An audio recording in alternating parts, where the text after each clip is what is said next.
Magbubong na ang walang magbubong.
Kaya gusto ko po, i-input ko yung bagay sa pamamagitan po na pag-ibig. Ano man ginawa ng papa mo? Yung po, nakulong po siya sa 9 months nagkaroon ng kaso, no? Oo, ano naging hatin sa 10 taon po siya sa loob ng kulungan po. After po niya lumaya, umayos po ngayon yung sama. Pag ako meron ng magandang trabaho, para mismo sa inyo, mabibili mo na lahat ng gusto mo. Talaga, lahat ng gusto mo? Naman. Mga damit na binibili niyo sa palengke, hindi ka nabibili nun ha. Yung suot mo, mga branding. Talaga? Yung amoy niya. Promise ko sa'yo, ma. Bibigyan pa ng alaman. Pero hindi ko nila nailapan yung hindi nila pautang sa tindahan natin. Ano naman, ay tamo? Ito? Yan naman, ginagawa mo akong baby. Bakit? Ito naman talaga. Hindi na yung mababago, ha? Pero, ito yung tanong ko. Paano mo makagawa? Yun lang. Ano nga ba? Anak siya yung buwan. Ha? Kaya, dahil yan ang gusto mo. Magsisindi ka pa namin ng tama. Para sa'yo kahit ano anak ng gawin namin. Ha? Naman. Naman ka na. Mabuti na nga lang po. Maayos ng trabaho si Papa. Hindi nagaling sa masama ang kinikita niya. Totoo yan. Gusto na rin talaga ako sa Panginoon na hindi mo siya tutulog. Matakot. Ay, ako. Nakapaulit si Papa mo pagkain. Pagkain ko na. Nahanap din ang mga dito. Sige na. Sige. Thank you.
Parang ayaw mo na kahit nataasan mo pa yung interest.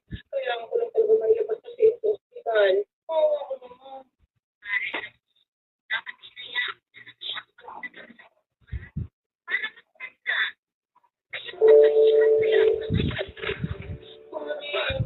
Yeah. Sorry. Wala akong magawa. Hindi kailangan ko siya tutupa. Hindi na wala akong kinikita. Sorry, sige na.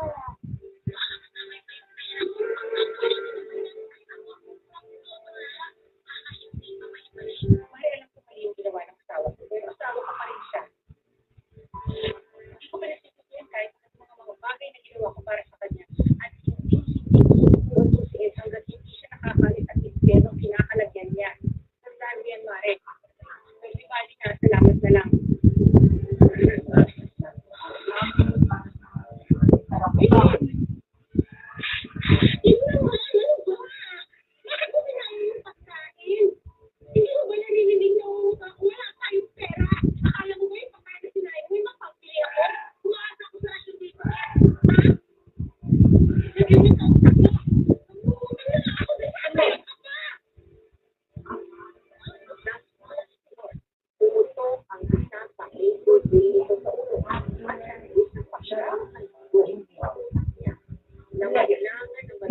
Yan,